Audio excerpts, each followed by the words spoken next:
Hi friends, இப்போ நம்ம சரடி கேஸை பார்க்க போகிற சரடி கேஸையில் வந்துட்டு வீட்டுக்குள்ளேயே நம்ம விஜய் என்ன சொல்கிறாங்க தெரியுமா?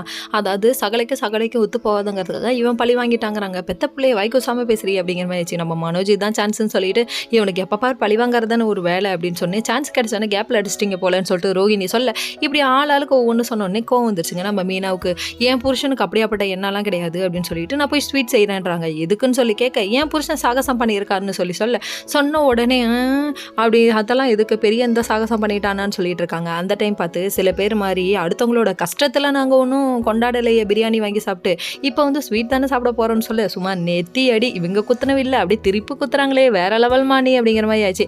இப்போ இருக்க மாமியாருக்கெல்லாம் சொன்னாலாம் புரியாதுங்க, செஞ்சாதான் புரியும். அந்த மாதிரி ரூட்டில் இவங்க ஃபாலோ பண்ணி போயிட்டு இருக்காங்க. சரி, இது ஒரு பக்கம் இருந்தாலும் அதுக்கப்புறமா 2 பேர் வீட்டுக்கு வராங்க. எதுக்குப்பான்னு சொல்லி கேட்டால், கார் வேணுங்களா சார், புக் பண்ணுமா சார்னு சொல்லி பேசிகிட்டு இருக்க.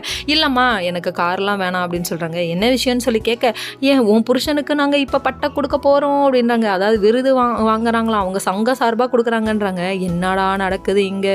அவன் என்ன பெரிய சாகசம் பண்ணியிருக்கானா, சாதனை பண்ணியிருக்கானான்னு ஊருப்பட்ட கேள்வி கேட்குது. என்னை ரொம்ப சோதிக்காதமா கம்முன்னு இருமாட்டாங்க. அதுக்கப்புறம் இங்கே வந்தால் சீதா பேய் ஆட்டம் ஆடுது. என்ன ஆட்டம்? பேய் ஆட்டம் ஆடுது.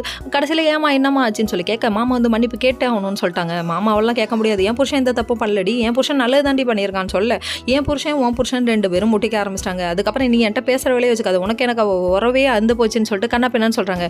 உடனே இது நம்ம சத்யா என்ன சொல்கிறதுமா, இதுக்கு முன்னாடி கூட அருண் மாமா மேலே மிஸ்டேக் நடந்திருக்கு, இப்போ வந்து நம்ம முத்து மாமா மேலே என்றைக்குமே மிஸ்டேக் நடந்ததே இல்லைன்னு சொல்லி காமிக்கிறாராமா. Okay friends.